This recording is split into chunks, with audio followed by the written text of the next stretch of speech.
टीना जी इस वक्त हमारे साथ जुड़ चुकी हैं। टीना जी आपका भी स्वागत करती हूँ मैम, और एक रिक्वेस्ट के साथ, आप टाइमली जुड़ेंगी तो ज्यादा एक चर्चा का प्रवाह बना रहता है, वरना अदरवाइज वो ब्रेक हो जाता है, क्योंकि जाहिर है कि आपसे ही पहला सवाल आज की चर्चा में बनता था। लेकिन अब मैं आपके पास आ जाती हूँ। आज राहुल गांधी की तरफ से जो मैम बातें कही गई, उसमें सबसे पहले मैं मेक इन इंडिया को लेकर जो राहुल गांधी ने कहा उसकी मैं चर्चा करना चाहती हूँ, क्योंकि उसके बाद ये क्लियर कह दिया गया, खुद लोकसभा के स्पीकर ओम बिरला ने कहा कि आपके पास जो फैक्ट्स हैं आप उसको टेबल करें, आपके पास जो नंबर्स हैं आप उसको टेबल करें।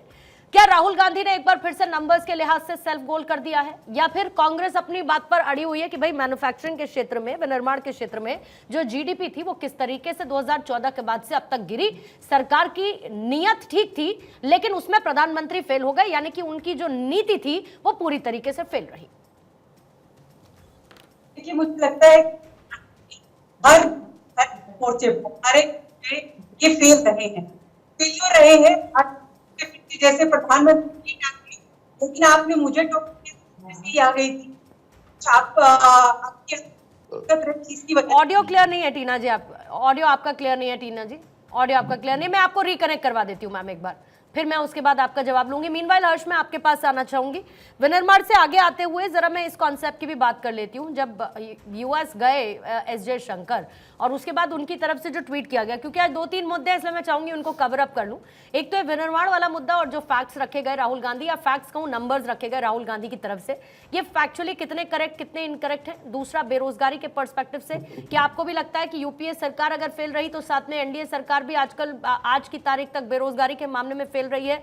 और दूसरा, एस जयशंकर का जब ये कहना कि भाई ठीक है, राहुल गांधी अगर सियासी तौर पर इस तरीके के बयान रखना चाहते तो ठीक है, लेकिन कहीं ना कहीं बाहर यानी कि दुनिया में भारत की छवि को धूमिल करने वाले ये स्टेटमेंट्स हैं, और राहुल गांधी आदतन ये करते हैं। पूर्णिमा जी, पहली बात तो मैं राहुल गांधी को आज थोड़ा कम से कम उनकी हिम्मत के लिए दाद देना चाहूंगा कि फाइनली उन्होंने मोदी जी की नीयत को तो माना कि उनकी नीयत देश के प्रति ठीक है।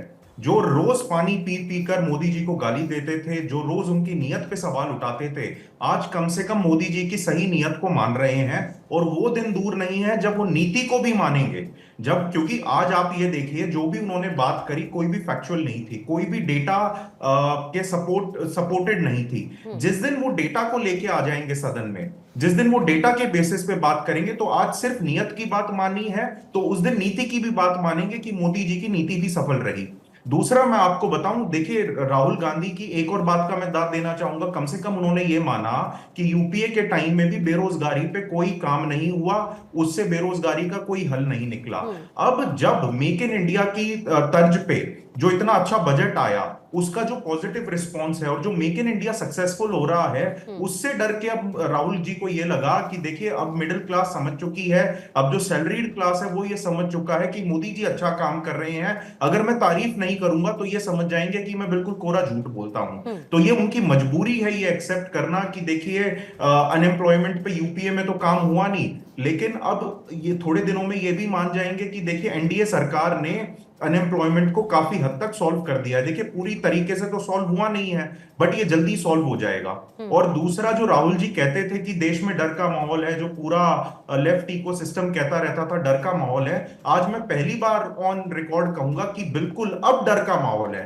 डर का माहौल क्यों है? क्योंकि इनके जो माई बाप बैठे थे यूएस में, बाइडन, जो यूएस एड के द्वारा, जो सोरोस के द्वारा देश में अनस्टेबिलिटी लाने का काम कर रहे थे, वो हट चुके हैं। ट्रंप ने यूएस एड की फंडिंग बंद कर दी है। ट्रंप ने कह दिया है कि भाई यूएस एड को अब क्या कहते हैं, यूएस गवर्नमेंट पैसा नहीं देगी और उनकी सारी फंडिंग रोक दी है। ये वही लेफ्ट इकोसिस्टम है जो हम पे हंसता था जब हम यूएस एड पे सवाल उठाते थे कि यूएस एड वो अमेरिकन गवर्नमेंट की संस्था है जो दूसरे देशों को डिस्टेबलाइज करने के लिए यूज होती है।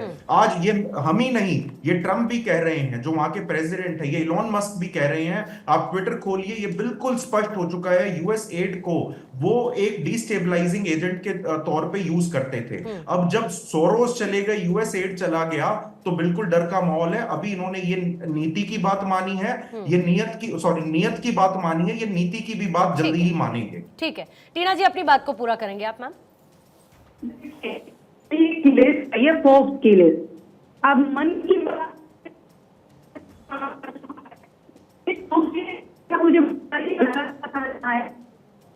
आई एम सो सॉरी टीना जी, आपका ऑडियो मैम करेक्ट नहीं हो पा रहा है। आपका ऑडियो मैम करेक्ट नहीं हो पा रहा है। प्लीज टीम जरा इसको देखें, कोई और सोर्स पर अगर हम ले सकते हैं मैम का ऑडियो तो प्लीज इसको देखें। टीना जी मैं आती हूँ आपके पास, मीनवाइल प्रियंका जी मैं आपके पास आती हूँ, क्योंकि देखिए मैम जो नंबर्स दिखाते हैं इन्फ्लेशन का डेफिनेटली एक इम्पैक्ट पड़ता है। इन्फ्लेशन की बात अभी धनंजय जी ने भी की, संजय जी ने भी की।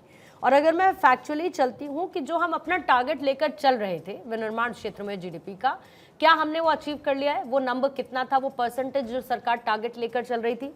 दूसरा, क्या इसमें बीते नवंबर दिसंबर तक आते आते फिर उसके बाद जो पिछली तिमाही रही, क्या उसमें एक मंदी महंगाई की वजह से, इन्फ्लेशन की वजह से देखने को मिली है? और जो हम परसेंटेज लेकर चल रहे हैं, हम क्या उस तरफ सही दिशा में बढ़ रहे हैं कि हम उसको अचीव कर पाएंगे? देखिए पूर्णिमा जी, मैंने सभी प्रवक्ता को सुना और बड़े ध्यानपूर्वक सुना। कई फैक्ट रखे गए, लेकिन आज के 2 फैक्ट्स मैं आपके सामने रखना चाहती हूँ। आज डॉलर के मुकाबले रुपया जो है रिकॉर्ड स्तर पे गिरावट पर है।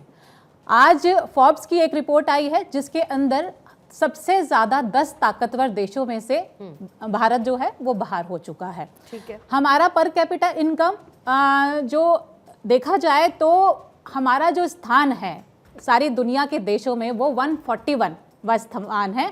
और अगर आप बात करते हैं कि भाई हमारी जो अर्थव्यवस्था है 5 ट्रिलियन डॉलर की हो चुकी है, हमारी जो देश की आबादी है सबसे ज़्यादा है, और उसके बावजूद हमारी जो सैन्य शक्ति है वो भी 4वें स्थान पर आती है विश्व के अंदर। उसके बावजूद अगर हमारा देश 10 ताकतवर देशों से बाहर चला जाता है तो ये एक बहुत बड़ी बात है, ये एक विचार करने वाली बात है। और अगर आप ये बात करें, देखिए नीति जो है वो सारी ही 2014 से पहले हम मेंटेन थे उसमें मैम। देखिए मैं आज की फैक्ट्स बता रही हूँ, ओवरऑल लेके अगर हम राजनीति पे आए, राहुल 2014 से पहले या सुनिए ना, राहुल गांधी जब यूपीए एनडीए दोनों की बात कर सकते हैं तो हम भी बैठ के दोनों की बात करते हैं ना, क्या बिल्कुल बात कर सकते हैं। तो यूपीए शासनकाल में क्या हम थे उसमें सेम उन्हीं टॉप 10 देशों में थे क्या हम? जी बिल्कुल टॉप 10 देशों में नहीं थे या थे। अभी मैं आपको एक चीज बता देती हूँ, मैं अपनी जानकारी के लिए मैम मैं नहीं जानती, मैं इसलिए जानना चाहती हूँ थे कि नहीं थे। जी वो मेरे को ये इतना मैं क्लियर नहीं हूँ कि वो थे कि नहीं थे, लेकिन मैं आज का जो फैक्ट है वो बता रही हूँ, क्योंकि मैं जो 2014 के बाद से जो आप ये अभी बात हो रही थी कि नीति सही है और सब कुछ ठीक जा रहा है, उस पर हम बात करेंगे। और जो पुराना 2014 से पहले, क्योंकि उन्होंने बोल दिया कि यूपीए सरकार भी विफल रही है बेरोजगारी में, बेरोजगारी को अब हम इसी पे बात करेंगे जो नीति पे बात हो रही है। हम ये बात करेंगे कि नीति कॉर्पोरेट जो आपके टैक्सेस हैं वो भी 25% से लेकर के आपने घटा दिए हैं, 8% तक पहुंच गए हैं। आप डिमांड एंड सप्लाई की बात करते हैं, डिमांड एंड सप्लाई आज के डेट में अगर एफएमसीजी की आप हालत देखें तो बहुत खराब है, दयनीय हालत में है। और ये आप देख लीजिए क्योंकि उसमें खपत ही नहीं हो रही है, छोटे छोटे पाउचेस में सामान बिक रहा है, लोग बड़े पाउचेस में सामान लेने से डर रहे हैं। और ये जो है ये मेरी रिपोर्ट नहीं है, ये जो अर्थव्यवस्था पे रिपोर्ट आई है, सी वोटर की रिपोर्ट है, उसके मुताबिक मैं आपको बता रही हूँ ये हालात है। बेरोजगारी आज बढ़ रही है, इसमें कोई डाउट नहीं है। आप इस पर कितना काम कर रहे हैं, सरकार कितना काम कर रही है, इस पे क्या बात होगी नहीं है। राहुल गांधी या यूपीए स्वरोजगार के नंबर्स देंगी जल्दी से मैम। स्वरोजगार कैसा चल रहा है अभी देश में?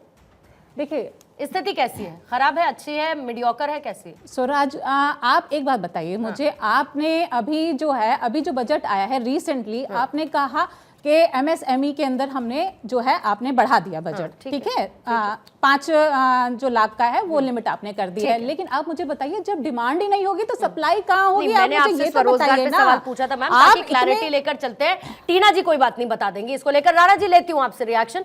टीना जी अपनी बात को मैम प्लीज पूरा करेंगे।